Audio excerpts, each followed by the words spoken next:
Record.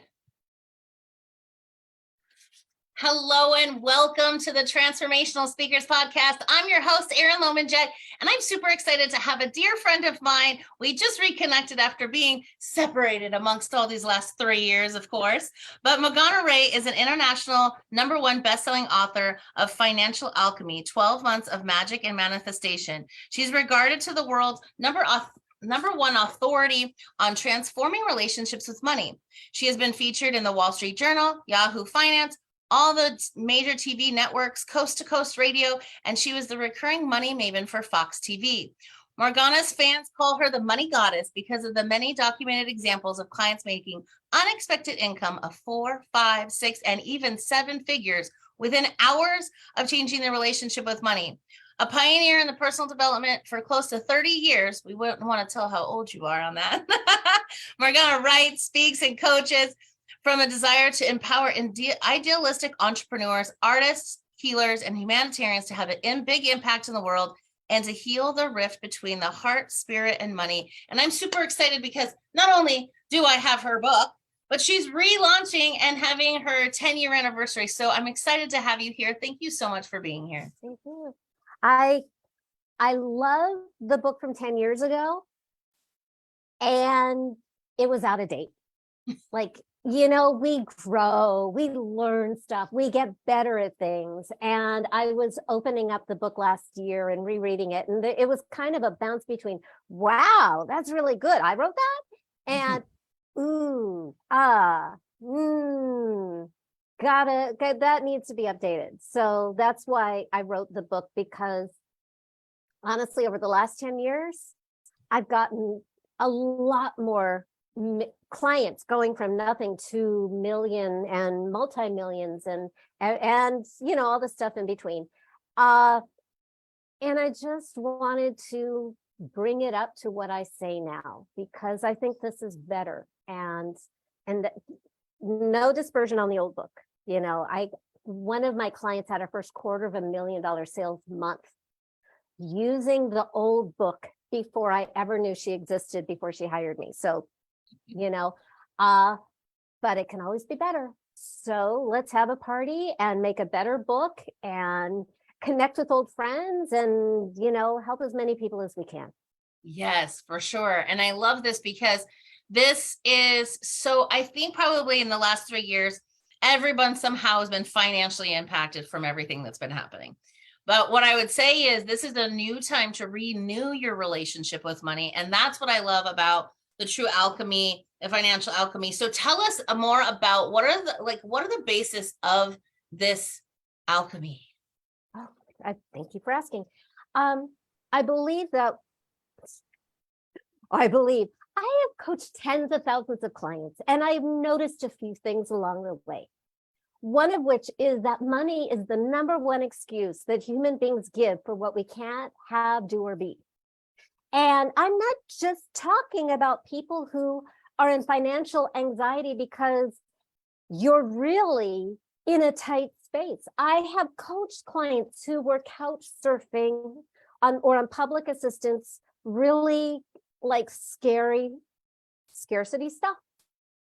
I've also coached clients with millions, tens of millions, and even billions of dollars who also had drama.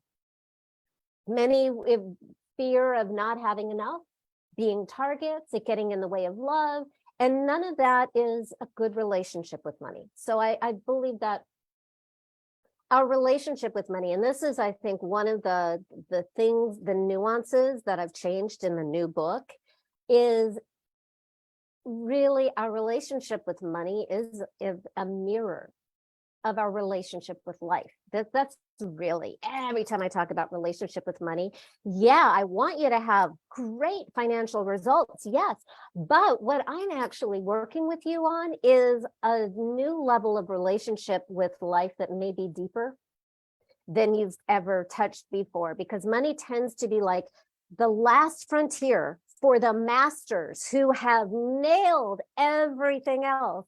And yet there's this money monster thing, especially for my spiritual crowd, because I'm one of you. I was my first client. Yes. So yeah, relationship with like anything that has ever made you feel unsafe, unworthy, unloved, powerless, like the big vulnerabilities of human existence, that's actually what we're going to address.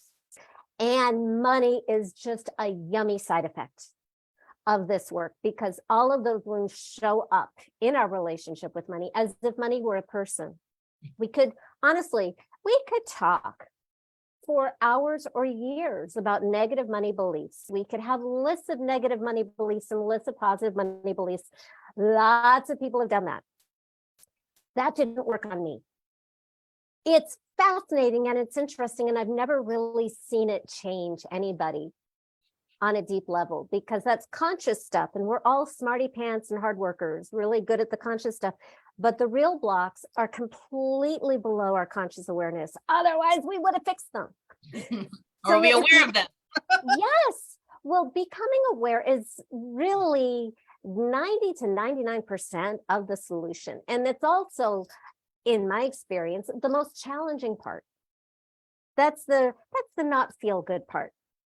But I promise you that we have a very good feel good part that comes after it. It's just alchemy is the transmutation of lead in human experience, all the ouch, everything, into gold, which is spiritual and material gold, because we are both. And all I care about is, how do you have a better life experience, making the world a better place? And there are no shortage of, hey, money-making programs out there that are all about making cash with absolutely no care or concern for your impact on everybody else. And that works for a certain kind of person. Mm-hmm. Doesn't work for us do-gooder, spiritual healer, artistic types. It actually hurts. I was having a conversation with a friend a week ago about what it was that Waddles book that's 150 years ago. Oh yeah. The Science of Getting Rich. There you go. A lot of people like it. You know, it felt too me. Like really just, yeah, but what about saving the planet? So I needed a paradigm where money was not the bad guy doing the bad things in the world, because then I'm like, oh, keep me away. I needed a money that was love, and that was also like my teammate and my partner who's going, you can do this, and we're on the same team and we want to save the world together. But I couldn't get to that without going through the lead, what I called a money monster first. So I created a process called financial alchemy 20 years ago. 20 years ago. I've been coaching almost 30 years, and 20 years ago, everything changed overnight when I changed my relationship with money in a very specific way that I had never, ever seen done before I went through it. I made it a person, because people are real. We can talk again about money beliefs, and it's fascinating, but it's abstract. And if you're a people person, which I think you are, because you're, watching Erin's show, people will always be more important and should be more important. You should never have to choose between people and your own survival. You should never have to choose between money and love, and money and good deeds, and money and a wonderful lifestyle, and being a good person and what you want to do. So as long as there's a fight, nobody wins. So we have to change the game, like completely wipe it clean. And we real tangible ways so that you can feel the difference like you've never felt it before. And that's when the world changes. And I've got like all the evidence of like person after person after person writing to me and spelling out exactly what happened and what changed. And I post some of it on my website. Some of it is on Amazon from book buyers. And my intention in the time that we have is I'm going to talk super duper fast, obviously. And I really, my desire and my intention is, if I can create any kind of shift in the time that we have, I'm going to go for it. And whatever doesn't get done, I will provide resources for you to follow up and get what you need. I love that. Yeah, it's like you were saying, like yesterday I drove past the big Powerball thing and it says like 1.3 billion. And the first thing that came out of my mouth was, you know how much good I could do with that? Because it's a different way of thinking. And I know there's a lot of people that drive by that and go, oh my gosh, can you imagine what that would do for me? Right. And so that's the thing. I think that sometimes the books, the information that is out there comes from a place and from people who are thinking more of all about me and not all about us. And I know with the people that I serve and coach, a lot of them are healers, they're coaches, they're spiritual beings, and they struggle to put a value on the work they do. I don't know if I can price it that high. I don't know if I deserve that. Like all of that stuff comes up. So do you have some ideas and some tips for them? Oh yeah. First of all, we don't want to hurt anybody. And yay you. That is integrity. That's not being a loser or a failure. We don't want to hurt anybody. And as long as money is subconsciously to us dangerous and bad, that fear of bringing money into the space is always going to be a problem for us. So we need to really uncover the dirt, the lead, the ick that deserves to be repelled, that we really have very good reason to not want. And I find that the root cause, and by the way, I'm a non-linear teacher, sorry. Linear learner, non-linear teacher. So I'll back up and break it down to steps. But what I found in my own life experience is when I have my own monster, so I'm not feeling safe, I'm not feeling worthy, or something in the world is just out of whack. My monster affects the people around me, including the people I want to help. And they're like my client's ability. I had the weirdest thing back in November of 2016. I was doing my second Money Goddess retreat of that year. I hardly ever do them twice in a year. But I was doing my Money Goddess retreat in Bali. And in the lead up to that, there was this one wonderful woman from Italy who I loved. And she was one of those people with nothing. And the most catastrophic life history of abuse that I had encountered to date, and the bar was very, very high for that. But she was so beautiful and so talented, and I loved her so much. And I charged a lot for this retreat. And I had this idea that maybe her challenge of coming up with the money was coming from my monster. So I went through my own process again. And I dug up the root cause of what could be my monster. And I always look at anything that makes me feel unloved or unlovable, anything that might make me feel unworthy or unvalued, anything that makes me feel unsafe or like the world is not a friendly place, anything that makes me feel powerless, especially if it has nothing to do with money. I love to pull in politics and climate, but I also have like my own life experiences of rejection and wounds and shame and all that. And I just piled that in there and went through my own process, gave it personhood, the new money monster, slayed my money monster, wiped the slate clean, created a new relationship with money that felt like all love, had a conversation, made a commitment of what action I would take, did my whole thing. Then I turn on my computer and look at my email, and I have this email from her. And the first part of the email is horrific. It's like person after person after person rejecting her, every family member, every friend, even her coaching teachers telling her that she's making a terrible mistake and that she would never make her money back and she would never be successful. Her coach, who was also trying to sleep with her. And then there's a pause in this email and the narrative changes. And the grandmother of a friend says, I will give you the money to take Morgana's retreat. And I look at that and I think, oh my God, I wonder if that looks like, looking at the time step, that happened just while I was doing my own transformation. So I have a belief that your first service to all the people you want to help, and so many people need help, the first requirement is you have to heal yourself first. You do not have to be perfect. Not a requirement, ever. But you need to get into integrity enough so that when you say, this is what I charge, whatever the number is, serves your client, serves you, serves the value of the work. And you can feel really good. And there's a bonus value when people invest a stretchy amount. They are not really voting on me, because I am sort of the anti-sales tactic person. I find it all very skeevy.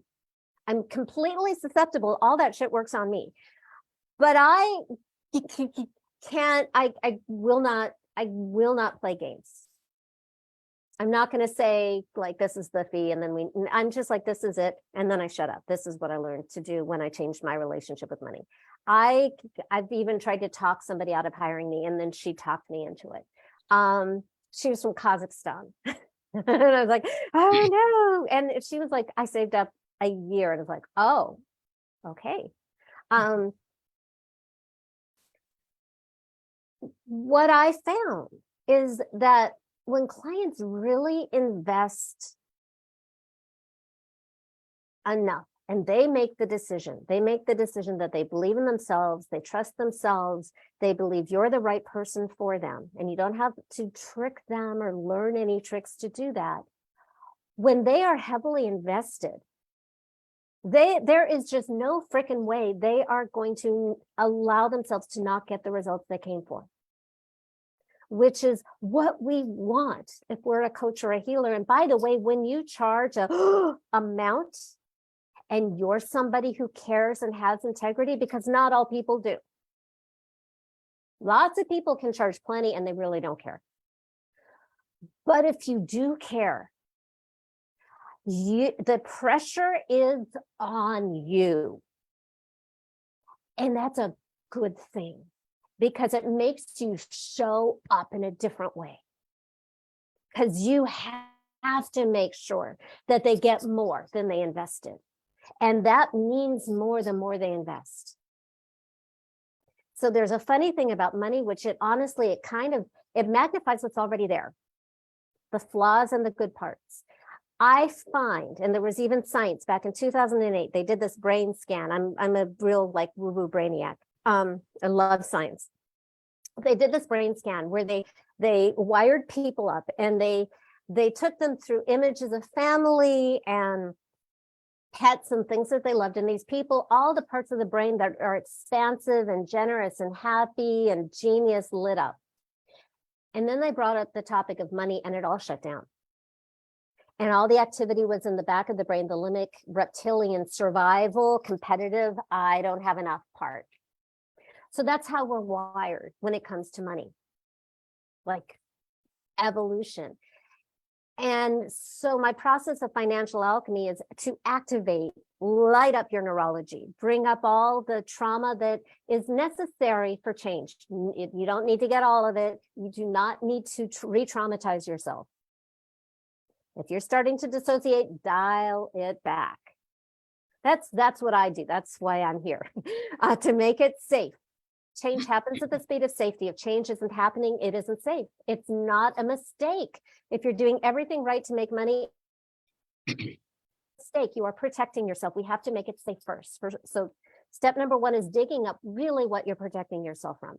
And it's not the money. Money is made up. It's invented. But what money represents, all of your experiences of being unlovable, unworthy, unsafe, and powerless, all those pains and stuff that doesn't look like it has to do with money, like illnesses, injuries, violence, danger in the world, people who rejected you. I had a client in 2006, his root cause was he and a girl, they were 4 years old, and they were playing doctor because kids are curious and that's healthy and that's what we do. I did too. And a grown-up stepped in, and we have no recollection of her reaction or what she said, but we do know that it locked in this fear panic response. And that changed his relationship with his own worthiness. And it showed up in relationship, romantic partners and money 30 something years later. So we slayed that money monster. Like, we found the root cause, we gave it personhood, we slayed the monster.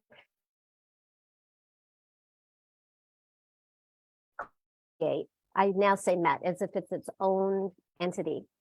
His new money honey, the new money person that I call the money honey, who was all love and in love with him, totally imaginary.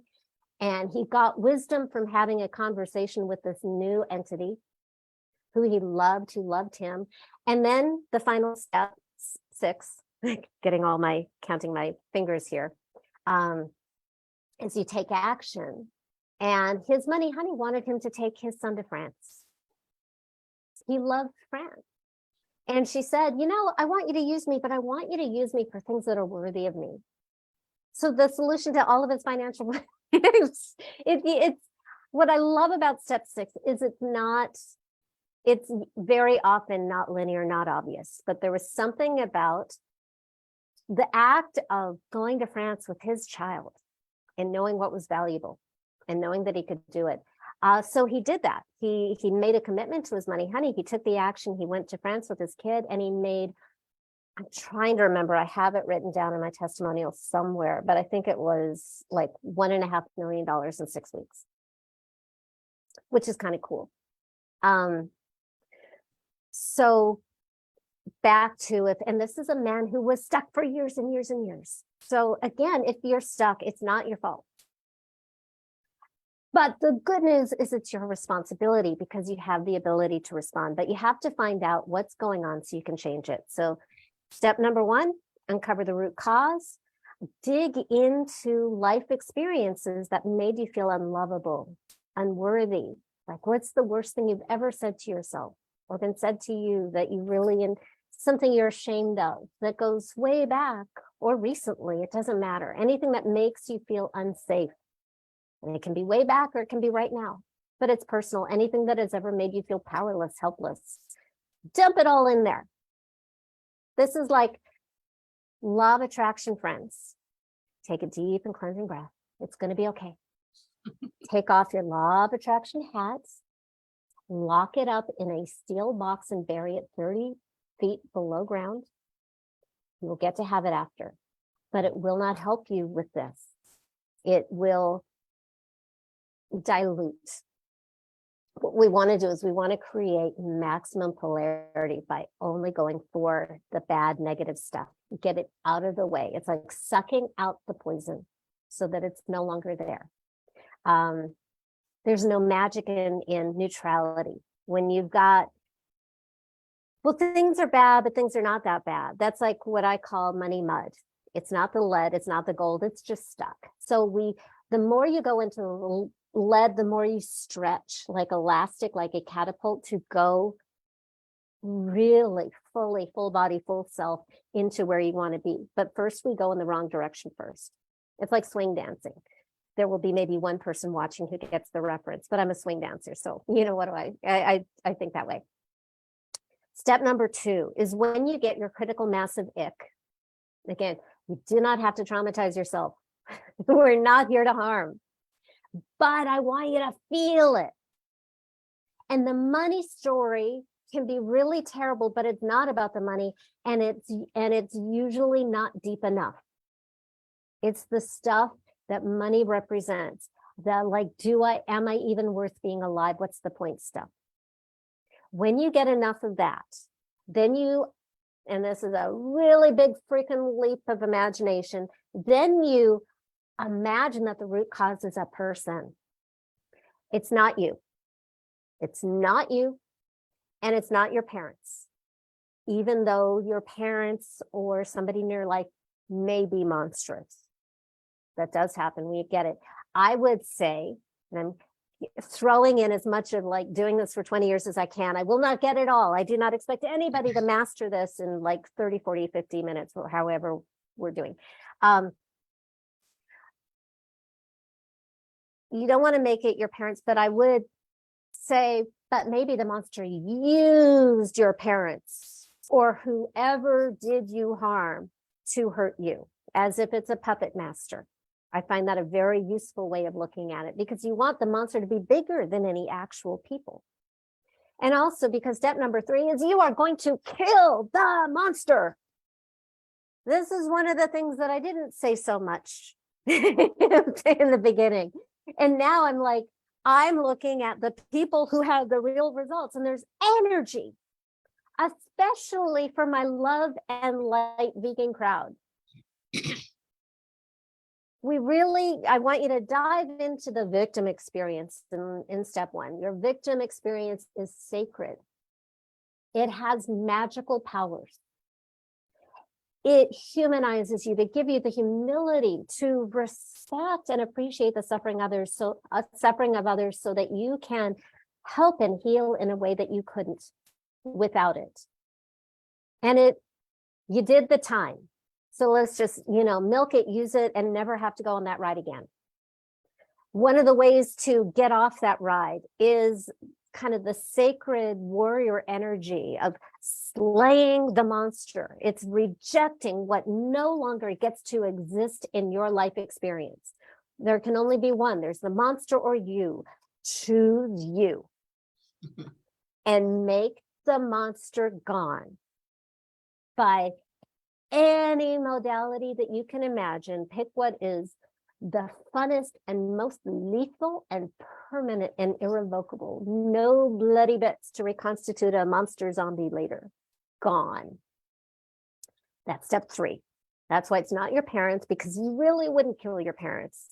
And we don't make it you because you're not the bad guy. You are not the monster. The monster's been whispering in your ear for a long time. So let's get rid of it. When it's completely gone and you can feel it's totally binary. It's completely gone. If there's anything left over, just make a little monster. Blah.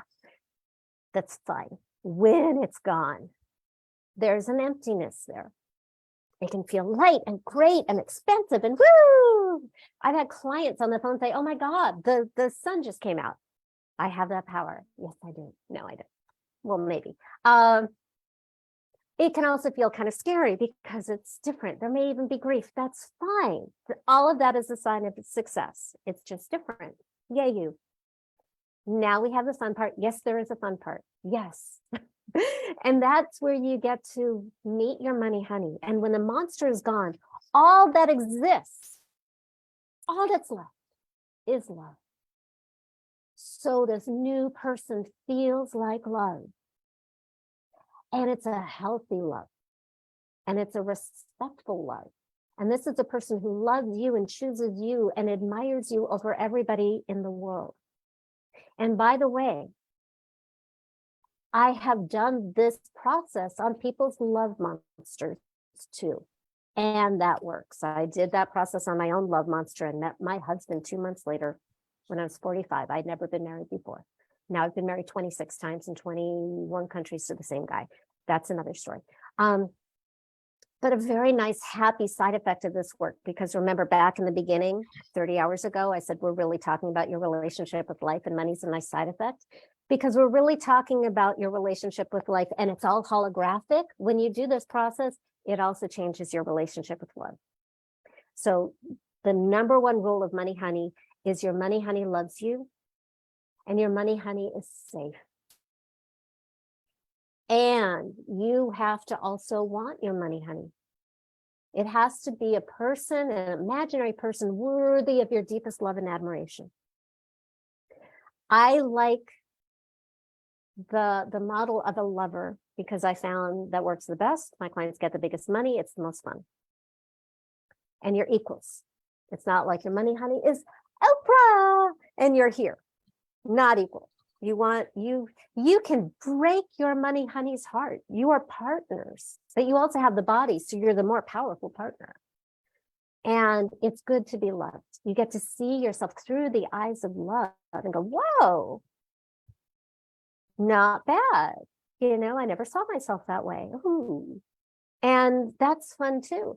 And if you have trauma, most of us healers do, welcome to the club. If you have sexual trauma, a lot of that too. This money honey respects your boundaries. There's no predation here. It doesn't have to be sexy, right? It's just somebody that makes your heart sing, who loves you more than anybody else in the world. And that is your new relationship with money. And this person shares your value. And this person wants to save the world with you and believes in you and is ready to partner. Let's do it. And now that's step 4, meeting your money honey. Step 5 is now you get to have a conversation.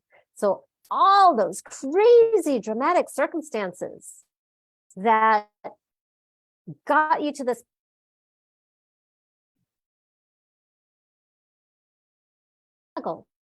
with your new money honey and take a before circumstances change. Because now you get to look at it through the eyes of your beloved, your money honey, who does not have any neuroses or scarcity. And you can see your value, and you can see opportunities that weren't there, and you can see choices to make.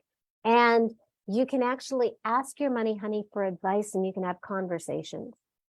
My first question, and I love to share this, my first question back in 2003, when I first slayed my monster and met my money honey, was so shocked by the appearance of this tall, dark, handsome, romantic, cutie, hot guy with the hair and the tuxedo and the bouquet of red flowers, super romance. He wanted to take me out to the theater, just so sweet and cute and vulnerable and wanting to be with me and in love with me.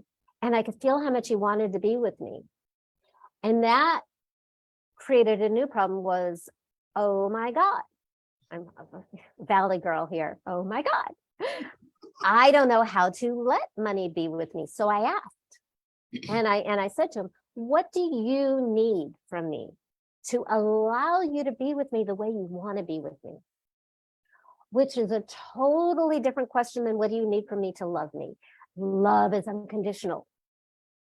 Presence is not. I'm the gatekeeper. You're the gatekeeper. How do we know? You have the body. So I asked that question and he answered. And at that time, 20 years ago, he said, I need you to love me. I need you to love me and stop pushing me away like a monster.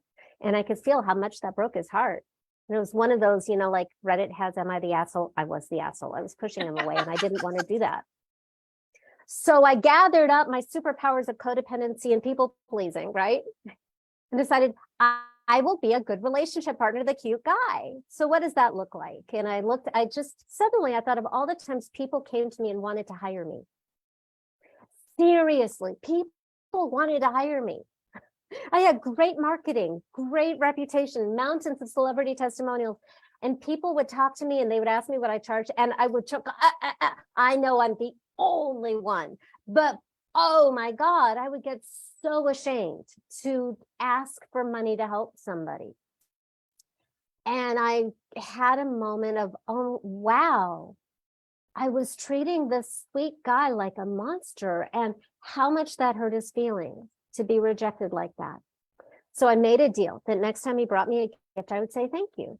And within 24 hours, 4 people reached out of nowhere online to hire me. And they hired me for double what I'd ever charged before. And that was the beginning. I didn't tell you my before story, living in LA, struggling to make $100 a month with the Ivy League education and the half a dozen certifications and the celebrity testimonials and the website and the brochures and the public speaking and blah, blah. It was really, really discouraging and frightening and hopeless. That was my lead. That was my beginning point. Made it a person, slayed it with the help of a coach, which is crazy. I was living in LA making $100 a month, couldn't pay rent or anything, and I had a coach. Thank God. Saved my life. Within 24 hours, 4 new clients, paying double what I had ever charged. I have made millions of dollars since then. And every step of the way, it's in partnership. It's always, always, always in service to integrity. I get better and better and better at results, but also because I get better and better at filtering who are the right clients. and not forcing anybody. And you know how I don't force people? Wow, this is a segue that I completely never planned, truly, because I obviously don't plan anything. I wrote a book. I wrote a book that gets results, that got Pam the $250,000 sales month from the book before she hired me. Now she owns the company that she made the sales for. She's the big boss lady. You find the ways to be of service. I'm like one of those bleeding hearts that really wants to save everybody. I assume I'm not alone in this. But I don't have, right? But I don't have the time or the energy or the bandwidth to coach everybody on Earth. I tried that in 2007 when I had 300 clients that I coached one-on-one. And I was like, never again, burnout. Also, I have to, travel the world and get married to my husband. So I wrote a book and then I improved the book. So I'm having my 10-year anniversary of Financial Alchemy, 12 months of magic and manifestation. It will go live on Amazon everywhere in the world. January 23rd. I scheduled it after Mercury retrograde. Smart. Right? Thank God. Because I was just looking at, whoa, this is the 10-year anniversary. What? January 23. That adds up to 11. It's a sign. So, and there will be dozens of gifts from my friends and partners when you buy the book, not least of which is a really sexy gift by a certain Erin Lohman Jack. What is that gift? Yeah, we threw in there how to make 10K when speaking on any stage, because if you're going to slay your money, honey, and you want an avenue to get out there and serve the world, why not do it in the masses and make that money back? Because that's how that money, honey's going to bring it to you. Yeah. One of the buckets. When you don't have to protect yourself from money, when you have slayed that monster and you know that you are a monster slayer and money is safe and yummy and adores you, it's like you take down the protective walls and what you desire is free to come in, and all that work you did that felt pushed away and stalled finally gets to come in. And that's why people get these big results. And I can never, and I tell everybody this, I can never predict or promise what happens or when. But then I get these emails and I get these phone calls of Leslie in Idaho sold our house for $1.2 million within hours of our coaching session. And that house had been on the market for years and nobody had looked at it. But we slayed the monster and it's like things change. And I know I'm spending like way too much time on the big, millions and all that kind of stuff. If you go to MORGANARAE.com and you go to success stories, you will see, it doesn't have to be that scale. And it's about feeling safe and valued. The cash follows that. It's like a really nice garnish, a side dish. But what turns me on is human beings feeling loved and lovable and worthy and powerful. And all the magic follows that. So that's why I have a book, because I want to help more people than a coach directly. And I want a legacy, because I want you to have a really healthy, happy relationship in integrity and partnership with money for the rest of your lives, because that enables you to have the impact that you want to have. I believe that the only purpose of money is to serve love, lifestyle, and legacy. Any money dynamic, I don't care how many billions you have, any money dynamic that sacrifices anything. Billionaire making bombs, ew, that's not happy. Money really only exists to serve love, legacy, and lifestyle, or it's some kind of perverse money monster. And as Erin said at the beginning, I'm here to heal the rift for the people who jive with this language, heal the rift between heart, spirit, and money so you can save the world as only you can. Be weird, let your freak flag fly. because that makes you effective with your people. I love that. So I also know you have a telesummit coming up. So tell us a little bit about that too. I was sitting here putting all the links in the comments so everyone can have access to this. But tell us a little bit more about that because that's coming up too. Yeah, am I freezing? How's our internet? Okay. Good right now. Okay, good. So this is different. I'm a really like old gangster of, can you tell? Like I'm so like not, but I've been in the coaching world since almost the beginning of the coaching industry. So I started doing telesummits back in 2007. This is different. This is not 30 days with a guest expert for an hour every day. This is really, really condensed. I brought in 10 friends who are super rock star geniuses, and it's 3 a day plus my friend Michael Stratford, who'll be the MC, and me. And we're going to have a roundtable discussion, 1 a day, 90 minutes, all of us talking on day 1 about money and solving problems with, you know, light workers and removing blocks, and not just my take on it, but Dame Doria Cordova. A dame is of money and you. She trained Tony Robbins and Robert Kiyosaki and all those people. I've got Gabriella Barospi, the CEO of Latino Wall Street. I've got like all these big, magical, fabulous people. 3 a day, money, love, and magic. Tuesday, Wednesday, and Thursday next week, January 17th, 18th, and 19th, noon to 1:30 p.m. Pacific time, to be equally unfair to Europe and Asia. And when you sign up, just for a reminder for my book launch, whether you get the book or not, you will get a free pass to the 3-day roundtable Money, Love, and Magnet. I am breaking my words right now. I'm speaking too fast. Money, Love, and Magic Summit. And you will get a reminder for the book launch on January 23rd, because if you buy it on January 23rd, you get all the goodies, including Erin's how to make $10,000 from any speech that you do anywhere. Not a bad gig. No, it sounds amazing. And I know some of the speakers that you have, and they're amazing. I'm going to be on stage with Harrison Klein next month. So that's also really fun. What a So sweetie. I saw that. I was like, oh, look, I love when my tribe finds each other and we're all in it, you know? And so I love that. So last question that I ask every single guest, and I think you're going to love this one, is about your future self. So I always talk about my future self, ELJ.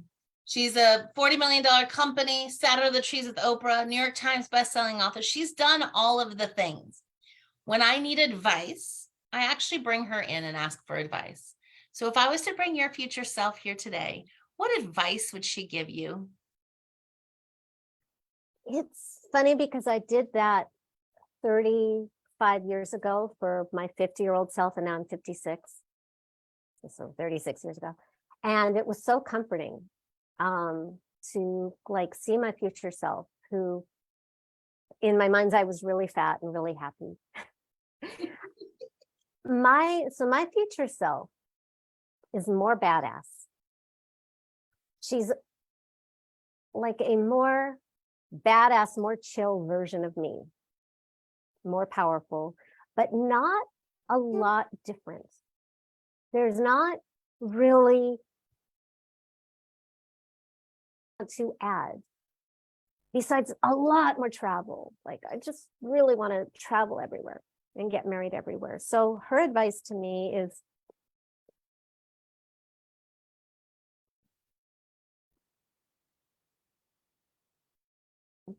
everything is going to be okay. Even the book launch. And by the way, I would advise this to any of you who do a launch. I believe that the best purpose of a launch is it gives you an excuse to preach your message to the world, which is a fun thing to do. And to connect with people you love, like Erin, you know, Harrison, These are all people I've known for a while and I love and I want to share with my people. So the experience of the launch is, aside from like all the behind the scenes, blah, blah, blah, blah, tech issue, which will happen. So focus on the fun stuff, which is preaching and teaching and helping others and playing with people that you love who show up for you. And then the launch itself is almost like the afterthought. Obviously, I haven't designed it to like, I made a decision not to have launches that my livelihood is dependent on. So I don't have that, you know, must get bodies kind of dehumanizing thing. What I did 10 years ago was I really virtually forgot that the point of the launch was to become a bestseller. And it just occurred to me the morning of January 23rd that, oh, right, there's this thing too, because I was having so much fun with all the other stuff. So the best way to do it is just, you know, you've got a message for humanity. That's why you are you. That's why you heal. That's why you help. Do that. Play with people you love. And then see what happens on launch day. Because the worst thing that could happen is you spread your word and you impacted the people who listen and you connected with your loved ones. And you're probably going to make a lot of sales too. The book went to #1 in 7 countries. It's made me 6 figures. I expected none of that. I expect none of that with this one. So I'm going to just have a lot of fun. And be in love. Well, thank you guys so much for listening. As I said, I put all the links in the chat, in the comments below. So make sure you have all of those. Make sure you get signed up so that you can get the new edition. I know I will be getting the new edition and I'm super excited about it. Oh, yeah, go ahead. Here I am like, Mr. Cotta, only the old people will get that. But I forgot to say, if you're watching this and the launch is, you know, forever over and it's too late to get all the fancy gifts, I promise you that if you go to morganarae.com and you click on the book link on my website, I promise you that there will be an extra gift just for you that none of those strangers on Amazon or Walmart or Barnes and Noble will know anything about. But you'll know about it because you watched Erin's show, and years from now, there's going to be a gift available just for you with just put in your name and your email address and your receipt number because you're special. Okay. I love that. Yes, that is the thing, getting it out there and keeping it going. Like, and if you know anybody that would be great for this, bring them in, share this, because I really think, or tag them in the video below, because I feel like this, if it's calling to you, you know that your wounds are your tribe's wounds. So if this has been something that has gone, I need to do some work here, that means your people, the people that you work with, are also looking for that. So tag them, bring them along on this journey together. Thank you so much for being here, Morgana Rae. Not only just how much you just did today, but what you're doing for the planet. Thank you so much for all your work. Thank you. Yes. And we will see you on stage.